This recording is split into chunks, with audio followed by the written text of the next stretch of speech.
The Dead Space remake has to be better than Dead Space. The original came out 14 years ago and imploded common ideas of what a horror game should be. It decreased the power of the headshot and stripped away all on-screen icons to immerse us in the ravaged corridors of the Ishimura, where we were stalked by half-human monsters with freakishly elongated limbs. Dead Space was terrifying and thrilling and surprising, and these emotions have only made the game shine brighter in our memories. This is the version of Dead Space that the remake has to compete with. The one that lives only in our heads, filtered by nostalgia. It seems like an impossible standard to reach, but I think the Dead Space remake nails it. Mostly.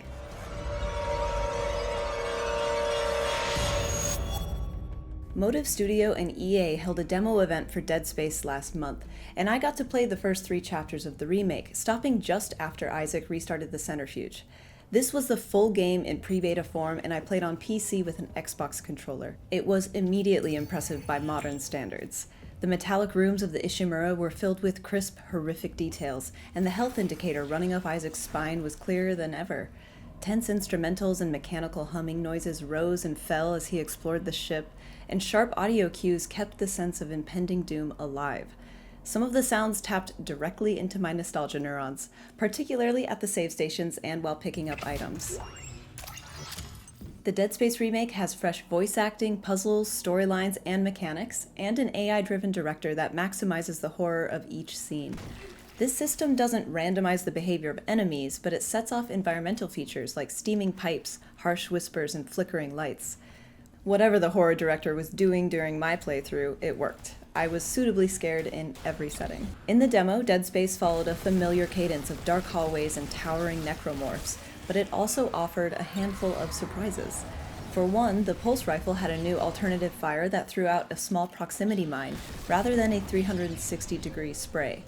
Nothing about the plasma cutter was changed because the plasma cutter is perfect. And then there was the revamped zero-gravity mechanic. Instead of clinging to surfaces and leaping off of them in an extended jump, the Dead Space remake let me swim through the air, opening up new puzzle and exploration opportunities, especially in conjunction with the stasis and kinesis abilities.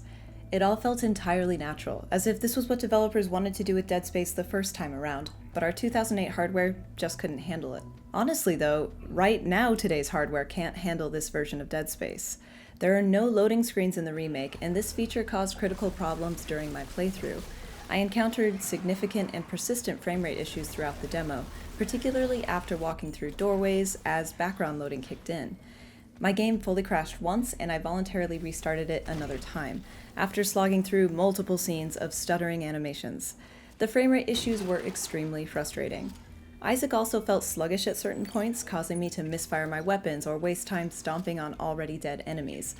I wasn't the only player in the room to experience these problems, though some demos seemed to run fine from start to finish. Outside of my frame rate frustrations, the Dead Space remake was a delicious slice of old-school video game terror. The necromorphs attacked from the shadows and screamed with guttural, human-like cries, their long blades and bloody intestines lit only by the glow of Isaac's plasma cutter. The Dead Space rhythm of stasis, shoot, stomp still worked wonders on nearly every necromorph, and headshots didn't do much to stop the onslaught. Resource management was a crucial aspect of play, and each monster took multiple hits to die, leaving infected limbs and tentacles strewn across the floor after each encounter. Some elevator rides were also conspicuously long, as was Isaac's time on the horizontal people mover. Developers told me this was all on purpose, not to cheat an extra loading time, but to give players a moment to breathe and think about the horrors ahead. I screamed within 2 minutes of playing the new Dead Space. Even in the crowded demo rooms, surrounded by PR people, developers, and other reporters, the remake sucked me in and scared the hell out of me. It didn't matter that I'd played the original when it came out in 2008. It didn't matter that I knew what to expect out of the necromorphs and NPCs. The first 3 chapters of the remake were tense and terrifying. More impressively though, the new Dead Space made me smile. Even in its pre-beta form, the remake felt familiar but fresh, and I could have kept playing all day. Well, if the frame rate issues had been resolved.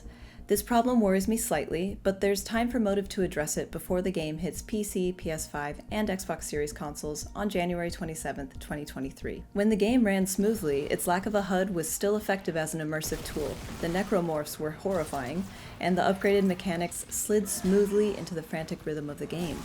Overall, this was Dead Space, but better than I remembered. For all the latest video game and tech news, stay tuned to Engadget.com and subscribe right here.